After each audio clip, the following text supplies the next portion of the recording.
आज माझ्या घरामध्ये बघा ठेला लागलेला आहे। चौपाटीसारखा मस्त पाणीपुरीचा आज बेत आहे। दोन प्रकारचे रगडे आहेत, गोड पाणी आहे, तिखट पुदिन्याचं पाणी आहे आणि या टम फुगलेल्या पुऱ्या। तर मी समृद्धी दख्खन थाट विथ समृद्धीमध्ये तुमचं सगळ्यांचं मनापासून स्वागत करते। तर आता बघूया याची रेसिपी। व्हिडिओ स्किप न करता बघा, म्हणजे तुम्हाला काही मी टिप दिले ट्रिक्स दिले त्या फॉलो करा, म्हणजे तुमची सुद्धा पाणीपुरी ही एकदम मस्त बनेल। तर मी इथं भिजवलेले घेतलेले आहेत वाटाणे पांढरे आणि छोले घेतलेले आहेत, ते रात्रभर भिजत ठेवले होते आणि त्यात कुकरमध्ये एक 3 ते 4 शिट्या लावून शिजवून घ्यायचं आहे। शिजवताना थोडंसं मीठ टाका, म्हणजे मिठाची जी टेस्ट असते ना ती मस्त उतरते छोलेमध्ये आणि वाटाण्यामध्ये, आणि थोडीशी हळद पावडर सुद्धा टाकून घ्या। हा व्हिडिओ जर तुम्ही इंस्टावर किंवा फेसबुकवर बघत असाल तर फेसबुक पेजला आणि इंस्टाग्राम पेजला फॉलो करा, आणि यूट्यूबवर बघत असाल तर सबस्क्राईब करायला विसरू नका, आणि सोबतच बाजूला बेल आयकॉन असतं त्याच्यावर सुद्धा क्लिक करा।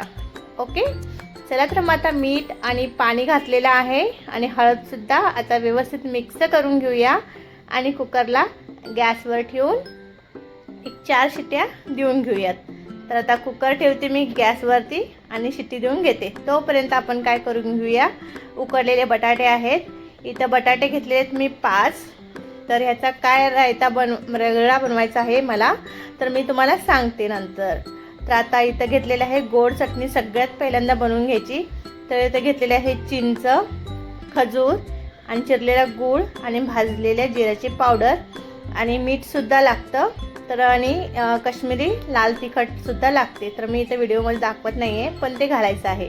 सर्वात प्रथम काय करायचं, खजूर आणि भिजवलेली चिंच एकत्र करून मिक्सरमधून त्याची पेस्ट करून घ्यायची। आता इथं आपली पेस्ट तयार आहे। तर आता एक भांडं घ्या, ज्या भांड्यामध्ये तुम्हाला चटणी बनवायची आहे त्यामध्ये वरती अशी गाळण ठेवून घ्या आणि त्याच्यावरती आपण वाटलेली पेस्ट टाकून घ्यायची आहे आणि मस्त त्याला थोडंसं लागेल तसं पाणी घालून आपल्याला मिश्रण खाली गाळून घ्यायचं आहे। असं हलवायचं आहे चमच्याने, जेणेकरून आपलं पूर्ण पेस्ट आहे ना ती खाली पडावी म्हणून। जर असं वाटलं की आपल्याला घट्ट होतंय तर तुम्ही लागेल तसं पाणी घालून थोडं थोडं पाणी घालत गाळून घ्या। बघा आता मला शेवटचा हा चोथा उरलेला आहे, तुम्ही बघू शकता थोडाच उरलेला आहे अगदी। तर तो टाकायचा आहे आणि हे एकदा ढवळून व्यवस्थित ठेवून घ्यायचं आहे। तर आता आपल्या पेस्ट तयार आहे गोड चटणीसाठी।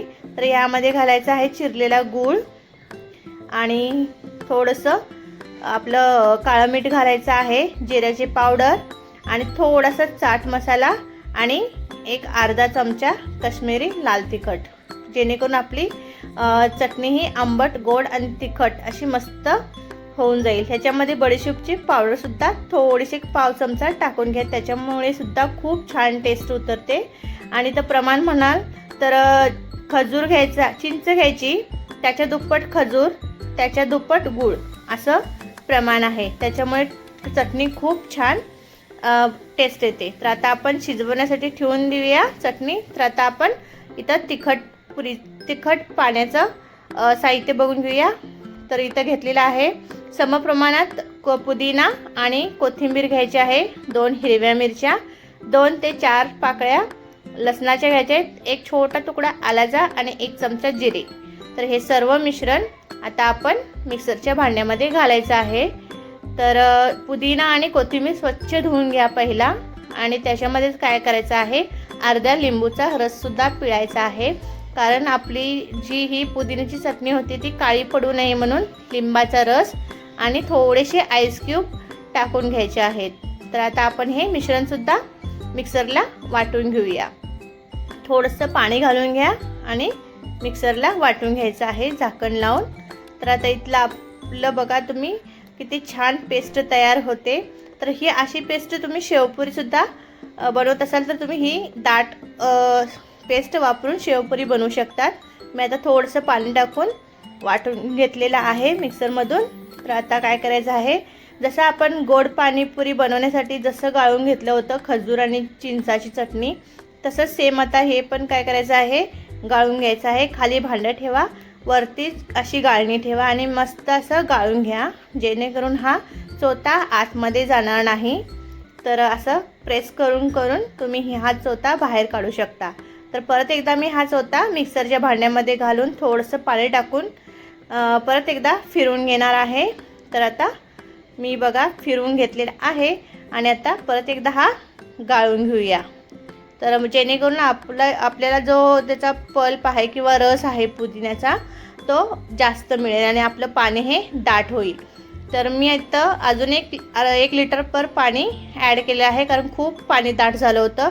तर ह्याच्यामध्ये टाका भाजलेली जिऱ्याची पावडर, पाणीपुरीचा मसाला, लिंबूचा रस, काळं मीठ आणि थोडंसं चाट मसाला टाका आणि व्यवस्थित मिश्रण हे मिक्स करून घ्या. आणि आता आपलं मस्त दाटसर असं पाणी तयार झालेलं आहे.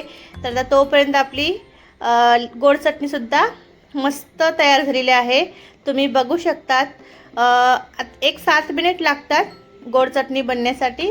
तर ही जी चकाकी दिसते, जी ही शाईन येते त्या चटणीला, याचा अर्थ आहे की आपली ही चटणी बनवून तयार आहे. तर आता ही गार होण्यासाठी आपण ठेवून देऊया. तोपर्यंत माझा कुकरसुद्धा उघडा करून घेतलेला आहे, म्हणजे उघडलेला आहे. तर आता आपण काय करूया, परफेक्ट शिजलेला आहे आणि रंगसुद्धा बघा एकदम पिवळा पिवळा रंग आलेला आहे. स्मॅशरच्या सहाय्याने आपण थोडंसं त्याला स्मॅश करून घेऊया. तुम्ही बघू शकतात. तर ह्यामध्ये थोडासा मी बटाटा घालणार आहे. 1-2 बटाटे मी इथं वापरणार आहे आणि ते सुद्धा अगदी मस्त स्मॅश करून घ्यायचं आहे आणि त्याच्यामध्ये मिक्स करायचं आहे. तर स्मॅशरच्या सहाय्याने मी स्मॅश करून घेते आणि त्याच्यामध्येच रगड्यामध्ये घालून घ्यायचं आहे. तर ह्याला काही रगडा बनवण्यासाठी काही जास्त मेहनत नाही, पण टेस्ट खूप छान येते. जर योग्य प्रमाण झालं ना रगड्यामध्ये, मस्त चौपाटीपेक्षा भारी टेस्ट येऊन जाते आपल्या रगड्याला. तर आता कढईमध्ये तेल टाकायचं आहे अर्धा चमचा आणि त्याच्यामध्ये 1 चमचा जिरं टाकायचं आहे आणि मस्त फुलू द्यायचं आहे जिऱ्यांना. आणि आपला जो स्मॅश केलेला रगडा आहे तो ओतून घ्यायचा आहे. मस्त फोडणी बसलेली आहे, तुम्ही बघू शकता एकदम वाफ निघत आहे. थोडंसं कुकरमध्ये पाणी घालून मी परत थोडंसं त्या कढईमध्ये घातलेलं आहे. आणि हा जो तुम्हाला ग्रीन कलरचं दिसत आहे चटणी, ती पुदिन्याची चटणी आहे. म्हणजे जो वरती चोथा राहिला होता ना तोच टाकलेला आहे. खूप छान टेस्ट उतरते रगड्यामध्ये सुद्धा. आणि बाकीचे 3 बटाटे उरले होते ते मी स्मॅशरने स्मॅश करून घेतलेला आहे. ह्याचासुद्धा मी रगडा बनवणार आहे म्हणून. तर याच्यामध्ये चाट मसाला टाका, मीठ टाका, काळं मीठ. तर आपला हा सुद्धा रगडा तयार झालेला आहे. आणि थोडीशी भाजलेल्या जिऱ्याची पावडर टाकून घ्या. तर आता इथं आपला येल्लोवाला रगडासुद्धा मस्त तयार झालेला आहे. जसा हा थंड होईल तसा हा दाट होत जातो आणि आपल्या पुऱ्या, गोड पाणी, बुंदी आणि रगडा आणि मस्त बेत आहे आज. पाणीसुद्धा बघू शकता तिखट मस्त दाटसर झालेला आहे. आणि ह्या बटाट्याच्या रगड्यावर मी बुंदी आणि पाण्यामध्ये सुद्धा बुंदी घातलेली आहे. तुम्ही बघू शकता याचं टेक्स्चरसुद्धा किती छान झालेलं आहे. तर हा रगडा बघा एकदम मस्त वाटतोय की नाही ठेल्यावरचा. तर आपला बेत मस्त आहे आज पाणीपुरीचा. बाहेर मस्त पाऊस सुरू आहे. तर हा बेत घरामध्ये नक्कीच झाला पाहिजे. व्हिडिओ स्किप न करता बघितला त्यामुळे धन्यवाद.